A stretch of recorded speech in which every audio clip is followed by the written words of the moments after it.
ओम शांति। श्री मुनिकर प्रजाति भागवत सौंदा मीठे मीठे बार प्रभात के समय मन बुद्धि सा मुझ बाप की याद करो। साक्षात भारत की देवी राजस्थान थाने की सेवा करो। प्रश्न, सूर्यवंशी राजधानी की प्राइस के आधार से मिल गया। उत्तर, सूर्यवंशी राजधानी की प्राइस रचनिया तब बाप जो पूर्व मददगार था। श्रीमती हल्दारो आशीर्वाद न मांग लिया, लेकिन योग परीक्षा आत्मा की पावन ठाने जो पुरुषार्थ करो। सब संबंधन के त्याग एक मोस्ट बुलवेद बाप की याद करो तथा सूर्यवंशी राजधानी की ताकि प्राइज मिली रहेंगी। उनमें पीस, प्योरिटी, प्रॉस्पेरिटी सब कुछ हूंदो। गीता आखिर आयो। ओम शांति। ओम शांति जो अर्थ था ॿारनि जी बुद्धि में रहंदो ई आहे। बाप जी समझाईंदा आहिनि वो हिन दुनिया में सिवाय तव्हांजे ॿियो कोई समझी न सघे। ॾिसो असांजी बुद्धि केॾी सुठी आहे। असांजे बाबा खे केॾो थैंक यू चवणो खपे कि असांजी बुद्धि केॾो विशाल बुद्धि ठाहे अथई बाबा। ये सब बाबा जी ॻाल्हियुनि खे सम्झी था सघूं, उन्हनि खे बुद्धि में धारण करे कर्मनि में लाए था सघूं।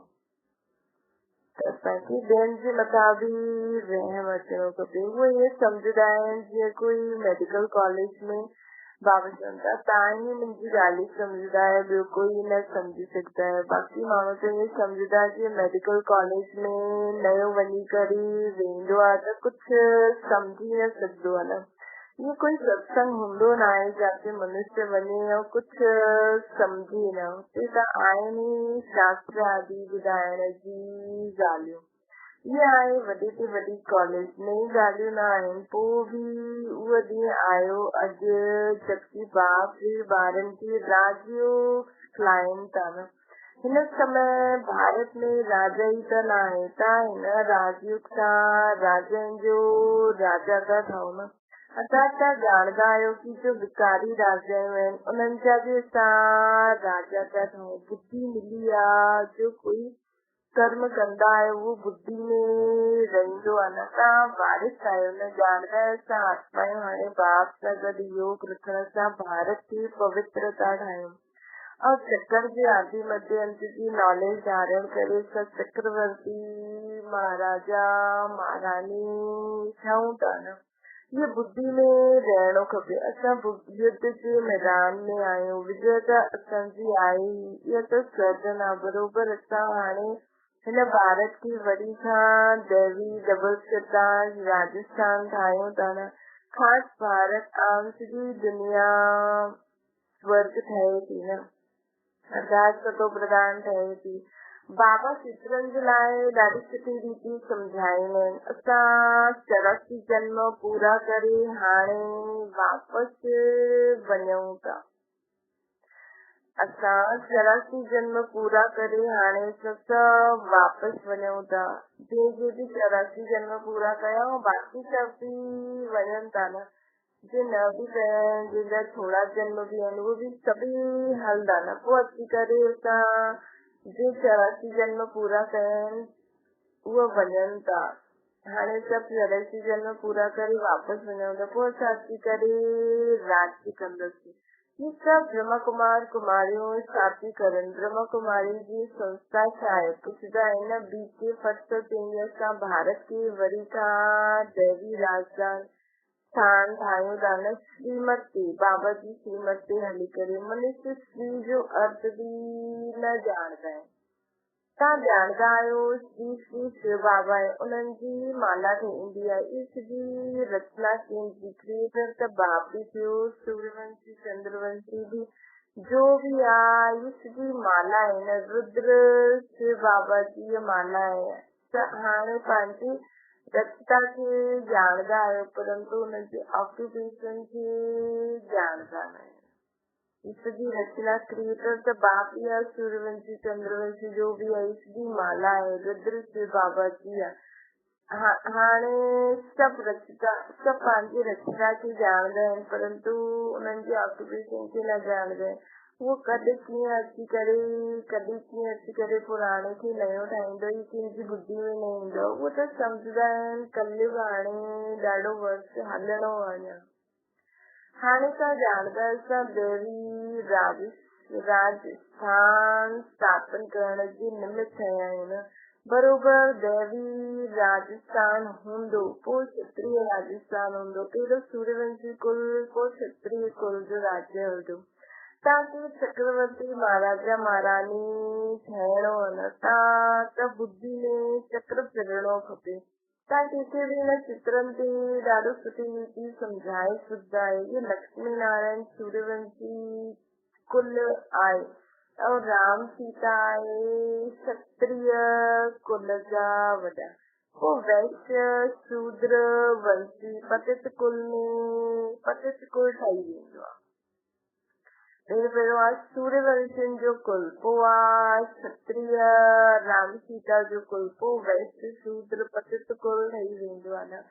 पोइ पुजारी ठही वेंदा आहिनि। सिंगल ताज वारा राजाउनि जो चित्र बि ठाहिणो खपे। इहा एग्ज़िबिशन ॾाढी वंडरफुल थी वेंदी। तव्हां ॼाणदा आहियो ड्रामा अनुसार सर्व एग्ज़िबिशन ॾाढी ज़रूरी आहे, तॾहिं त ॿारनि जी बुद्धि में वेंदो, नई दुनिया की स्थापना थिए थी।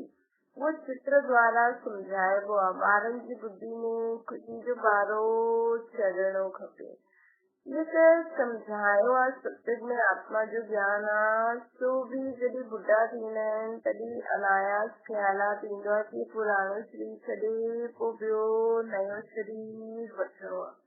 ये ख़्यालात पिछाड़ी जे टाइम में ईंदा आहिनि, बाक़ी सॼो टाइम ख़ुशी मौज में रहंदा आहिनि। पहिरियों ये ज्ञान न रहंदो आहे। ॿारनि खे सम्झायो आहे ये परम पिता परमात्मा जो नाम रूप देश काल कोई बि ॼाणंदो न आहे, जबकि बाप अची करे पंहिंजो परिचय ॾींदा आहिनि। परिचय बि ॾाढो गंभीर आहे। उन्हनि जो रूप त पहिरियों लिंग ई चइणो पवंदो आहे न। रुद्र यज्ञ रचंदा आहिनि बाबा चवंदा। रुद्र यज्ञ रचंदा आहिनि त मिट्टी जा लिंग ठाहींदा आहिनि जिनकी पूजा थींदी आई आहे। बाप पहिरियों इहो न ॿुधाईंदा आहिनि कि बिंदी रूप आहे। बिंदी रूप चवनि त तव्हां सभु मुंहिंजी वेंदा। चवंदी न पहिरियों जो ज्ञान अलॻि हुयो, हाणे धीरे धीरे बाबा जो ज्ञान असां सम्झो आहे। जो ॻाल्हि जॾहिं सम्झाइणी हूंदी आहे तॾहिं बाबा सम्झाईंदा आहिनि। ईअं न चईंदसि पहिरियों छो न ॿुधायो। जो अॼु सम्झाइणो हूंदो उहो अॼु सम्झाईंदसि न। ड्रामा में नून बि अहिड़ी आहे न। हीअ न एग्ज़िबिशन सां ॾाढी सर्विस जी वृद्धि थींदी आहे। हिन एग्ज़िबिशन सां ॾाढी सर्विस जी वृद्धि थींदी आहे। इन्वेंशन निकिरंदी आहे त पोइ वृद्धि थींदी वेंदी आहे।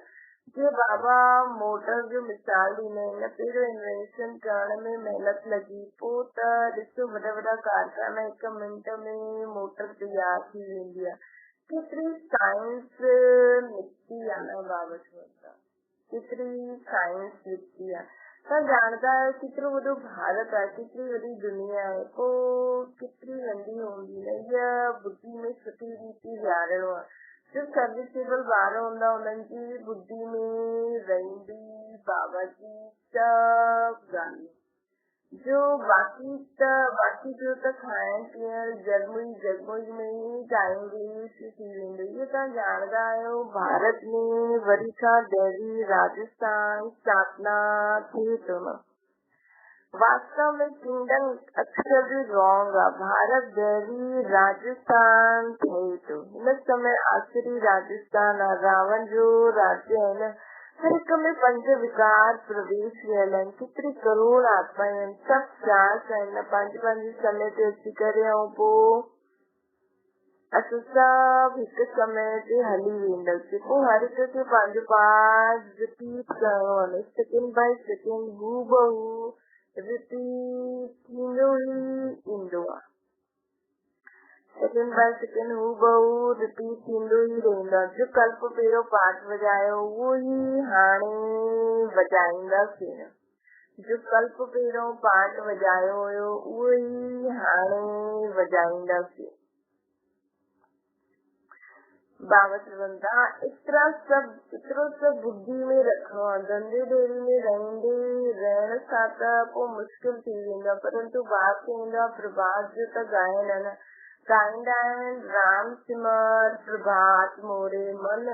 बाप चवंदा आहिनि हाणे ॿियो कुझु बि न सिमरो, प्रभात जे समय मूंखे यादि करो। बाबा हाणे सम्मुख चवंदा आहिनि भक्ति मार्ग में पोइ गायन हलंदो आहे, सत्य त्रेता में त गायन हूंदो न आहे। बाप सम्झाईंदा आहिनि हे जीव जी आत्मायूं पंहिंजे मन बुद्धि सां प्रभात जे समय मुझ बाप खे यादि करो। भगत माण्हू अक्सर करे करे रात जागता है, कुछ न कुछ यादि कंदा आहिनि। हितां जी रस्म रिवाज पोइ भक्ति मार्ग में हली आई आहे।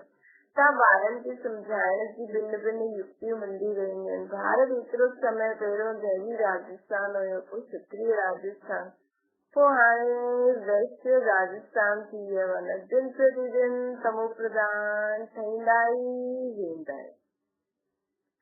किरणो जरूर आहे। मुख्य आहे इहे चक्कर खे ॼाण सां त चक्रवर्ती राजा ठही वेंदा आहे। हाणे तव्हां कलयुग में वेठा आहियो, साम्हूं सत्य ॻाल्हायो। चक्कर कीअं फिरंदो आहे हिन जो तव्हांखे ज्ञान आहे न। ही चक्कर चंद कीअं फिरंदो आहे इन जो असांखे हाणे ज्ञान आहे। ॼाणंदा आहियो कल्ह सत्य जी राजधानी में हूंदासीं। जेतिरो सहज आहे न, मथे में त्रिमूर्ति पोइ आहे, पोइ चक्कर बि आहे, लक्ष्मी नारायण बि हुन में अची वेंदा आहिनि। ये चित्र साम्हूं रखल हुजे त कोई खे सहज रीति सम्झाए सघंदा आहियूं। भारत दैवी राजस्थान हुयो, हाणे न। सिंगल ताज वारा बि न आहिनि हाणे त। चित्रनि ते बि तव्हां ॿार ॾाढनि खे सम्झाए सघंदा आहिनि।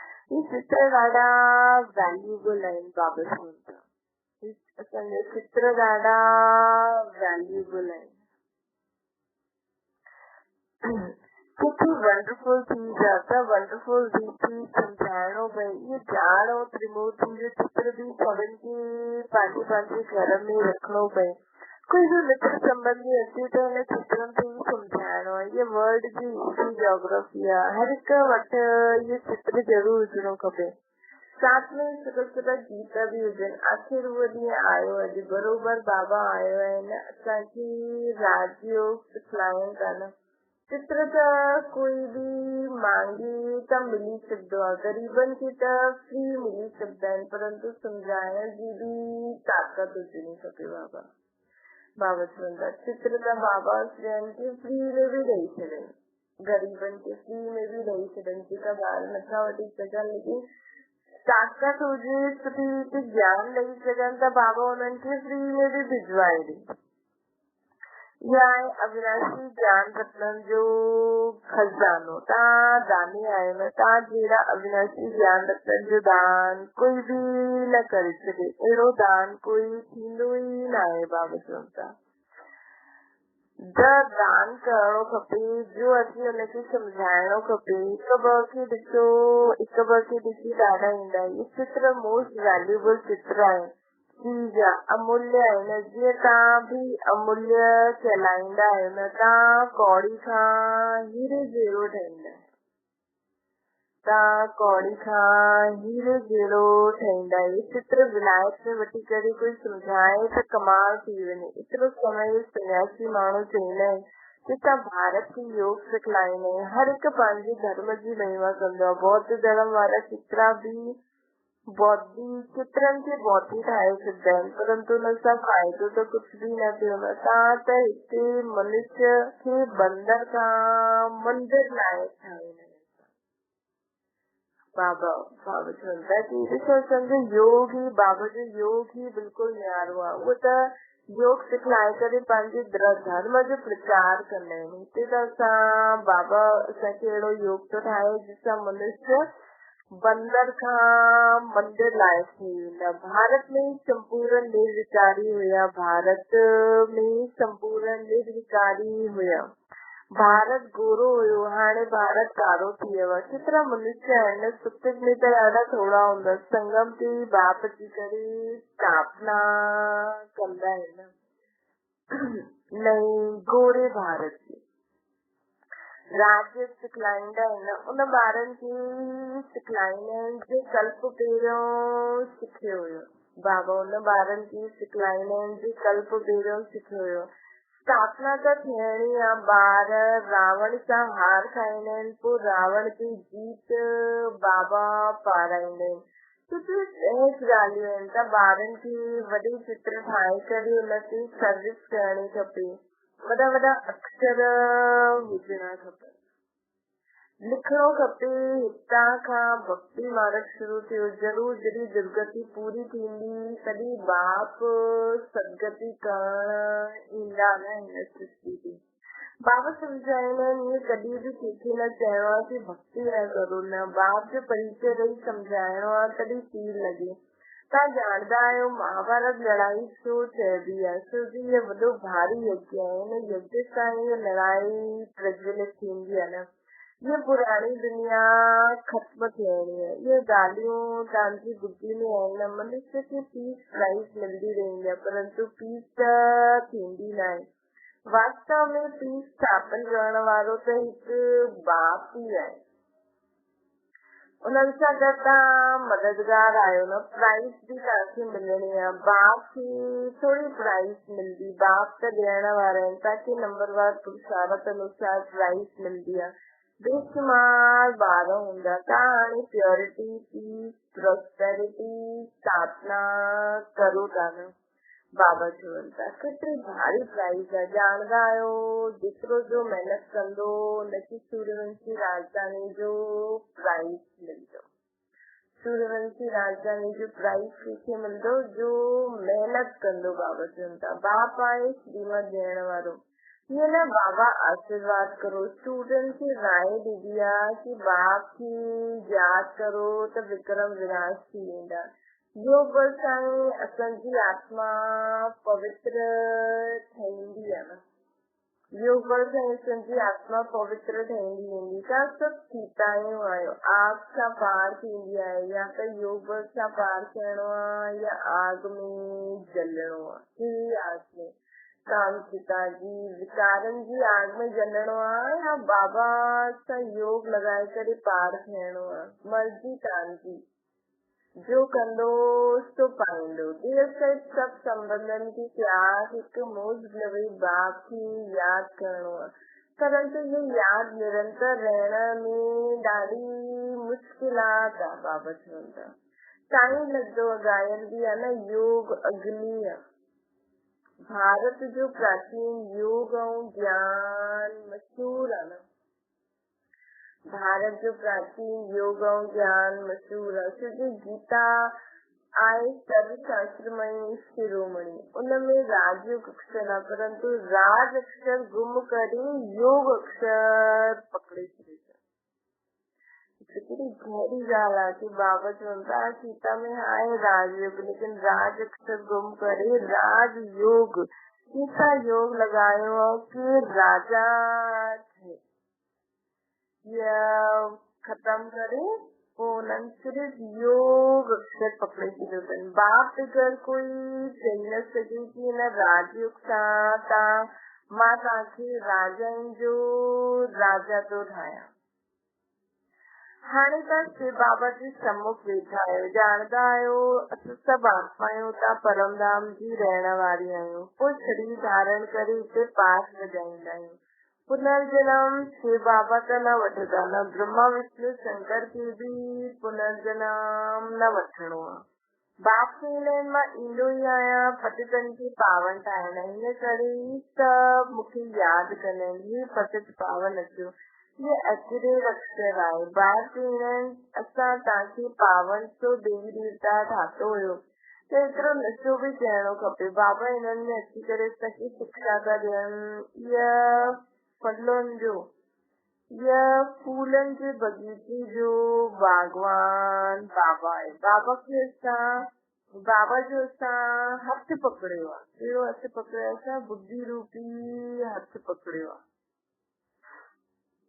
बाबा जैसा बुद्धि रूपी हथ पकड़ियो आहे। इनमें सिधी बुद्धि जी ॻाल्हि आहे। बाबा असांखे हुन पार जिते सागर सां क्षीर सागर में वठी वेंदा आहिनि, हुते विख हूंदो न आहे। इन करे हिनखे वाइसलेस वर्ल्ड चइबो आहे। निराकारी निर्विकारी भारत हुयो, हाणे उहा विकारी ठही वियो आहे। ये चक्कर भारत जे लाइ ई आहे न, ये चक्कर भारत जे लाइ ई आहे। भारतवासी चक्कर लगाईंदा आहिनि, ॿिया धर्म वारा पूरो चक्कर न लगाईंदा आहिनि। छोकी ॿिया धर्म वारा त पंहिंजे समय ते ईंदा आहिनि, उहो त पिछाड़ी में ईंदा आहिनि। इहो वंडरफुल चक्कर आहे न, बुद्धि में नशो रहणो खपे।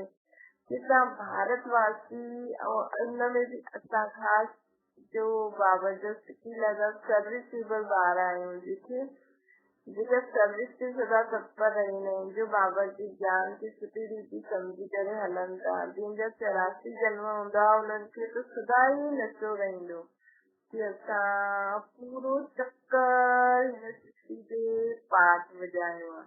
इन चित्रनि ते ॾाढो अटेंशन रहणो खपे। सर्विस करे करे ॾेखारियो। विलायत में बि चित्र खणी वञो त नाम बालो थी वञे, जंहिं मां जी सर्विस थी वञे। अच्छा मीठी मीठी सिकले जे ॿारनि खे माता पिता बाप दादा जो याद प्यार ऐं गुड मॉर्निंग। रूहानी बाप जी सभिनी रूहानी ॿारनि खे नमस्ते। असांजी बि रूहानी माता पिता बाप दादा खे याद प्यार गुड मॉर्निंग ऐं नमस्ते। हिन जे लाइ मुख्य कारण ज्ञान रत्न जो खज़ानो जो मिलियो आहे उनखे दान करणो आहे। पंहिंजो समय खाइण पीअण जरमुई जगमुई में व्यर्थ न गवाइणो आहे। बाबा चवनि था असांखे पंहिंजो समय। ॿियो आहे कौड़ी जहिड़े मनुष्य खे हीरे जहिड़ो ठाहिण जी सेवा करणी आहे। कौड़ी जहिड़े मनुष्य खे हीरे जहिड़ो ठाहिण जी सेवा करणी आहे। बाप सां आशीर्वाद या कृपा मांगणी न आहे, उन्हनि जी राय ते हलंदा रहो, उन्हनि जी राय ते हलंदा रहो। इहे ई पंहिंजे मथां कृपा ऐं आशीर्वाद करण थी। वरदान सेवा द्वारा प्राप्त मान मर्तबे जो त्याग करे अविनाशी भाग्य ठाहिण वारा महात्यागी ठहो। तव्हां ॿारनि जो श्रेष्ठ कर्म कंदा आहियो, न श्रेष्ठ कर्म असां सेवा जो प्रत्यक्ष फल आहे। सर्व द्वारा महिमा थियण सेवाधारी जो श्रेष्ठ गायन जी सीट, सेवाधारी खे श्रेष्ठ गायन जी सीट मिलंदी आहे, मान मर्तबे जी सीट मिलंदी आहे। इस सिद्धि अवश्य सेवाधारी खे प्राप्त थींदी आहे। लेकिन इन सिद्धियूं रास्ते जी चटियूं आहिनि। ये कोई फाइनल मंजिल थोड़ी है। इन करे इनजो त्यागवान भाग्यवान ठहो। इनखे चइबो आहे महात्यागी थियण। गुप्त महादानी जी विशेषता या त्याग जा बि त्याग। गुप्त महादान कंदो आहे न, इन महिमा खे बि स्वीकार न कंदो आहे, बाबा खे ॾींदो वेंदो आहे ऐं गुप्त दान कंदो वेंदो आहे। अहिड़ी गुप्त महादानी जी विशेषता ई आहे त्याग जी बि त्यागी आत्मा आहे। अच्छा ओम शांति। बाबा खे यादि करो।